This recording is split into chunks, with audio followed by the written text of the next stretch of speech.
Waraka wa Paulo kwa Wagalatia mlango wa 6.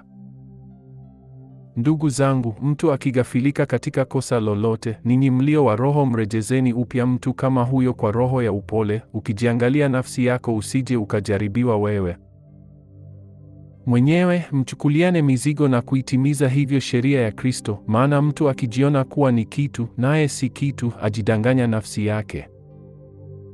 Lakini kila mtu na aipime kazi yake mwenyewe, ndipo atakapokuwa na sababu ya kujisifu ndani ya nafsi yake tu, wala si kwa mwenzake. Maana kila mtu atalichukua furushi lake mwenyewe. Mwanafunzi na amshirikishe mkufunzi wake katika mema yote.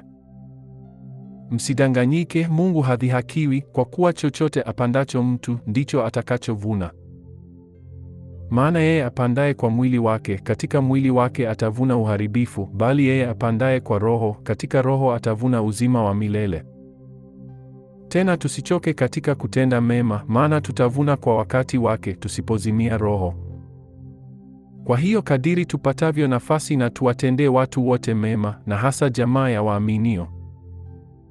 Tazameni ni kwa herufi gani kubwa nimewaandikia kwa mkono wangu mimi mwenyewe.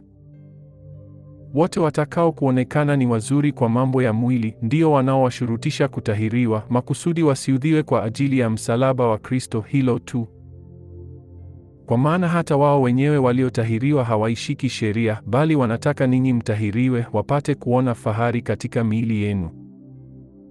Lakini mimi, hasha, nisione fahari juu ya kitu chochote ila msalaba wa Bwana wetu Yesu Kristo, ambao kwa huo ulimwengu umesulubishwa kwangu, na mimi kwa ulimwengu. Kwa sababu kutahiriwa si kitu, wala kutokutahiriwa, bali kiumbe kipya. Na wote watakaoenenda kwa kanuni hiyo, amani na iwe kwao na rehema, naam, kwa Israeli wa Mungu. Tangu sasa mtu asinitaabishe, kwa maana ninachukua mwilini mwangu chapa zake Yesu. Ndugu zangu, neema ya Bwana wetu Yesu Kristo na iwe pamoja na roho zenu. Amina.